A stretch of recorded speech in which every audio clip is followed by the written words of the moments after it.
Jewish mysticism may seem like a contradiction in terms. The mystics seek the direct experience of and union with God.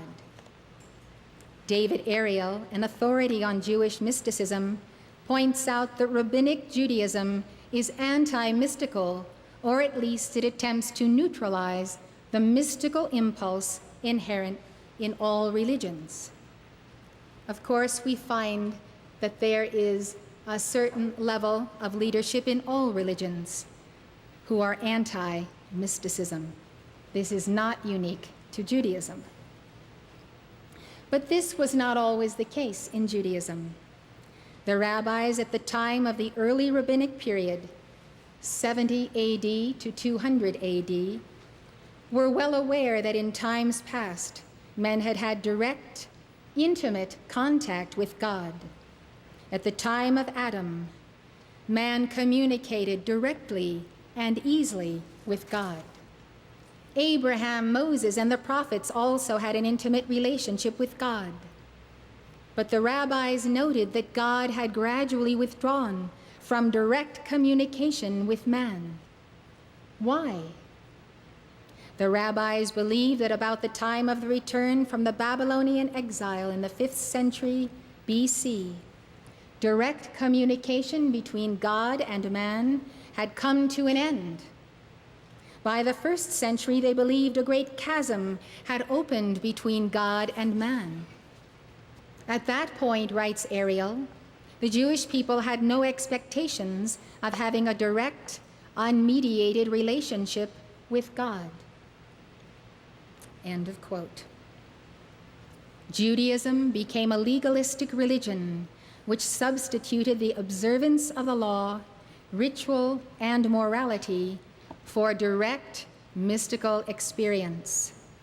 Rabbinic Judaism, which developed into modern Judaism, has been suspicious or even hostile to mysticism ever since. According to Rabbi Devorah Jacobson, quote, the rabbinic tradition was always superstitious and fearful of any mystical movement that arose in Judaism. From very early on, the rabbis went to extremes to put hedges and fences around mystical practice and belief. End of quote. The mystic posed a threat to the system of rabbinic law, and thus to the power and authority of the rabbis who had created the system. During the early rabbinic period, the rabbis recognized that a rare individual could communicate directly with God. They believed in miracles and even recorded a number of cases where people had had prophetic experiences.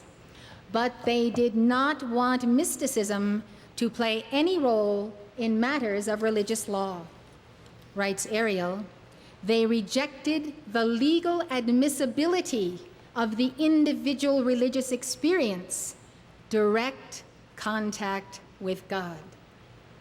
They even rejected prophecy in favor of the indirect relationship with God that is possible through the fulfillment of the Torah.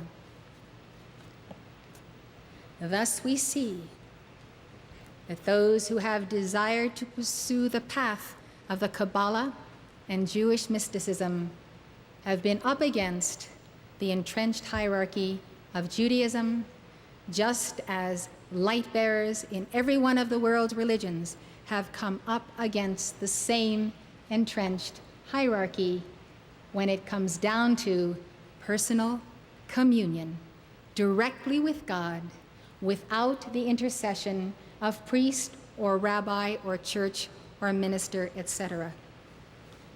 This is where there is the dividing of the way for all of us. The literal translation of the word Torah is teaching, but it refers to Jewish law. In the narrow sense, Torah refers to the written law, the Pentateuch, or 5 books of Moses. In the broader sense, Torah encompasses all the teachings of Judaism, its laws, doctrines, ethics, philosophy, customs, and ceremonies. This includes the oral law, the Talmud, which is the vast body of rabbinic writings on civil and religious law, and other rabbinic teachings. For the Christian, the heart and soul of Judaism is in the prophets and the patriarchs. In the prophets, we find the true mystics, and in them and in their path, we find a kinship and a similar union with God.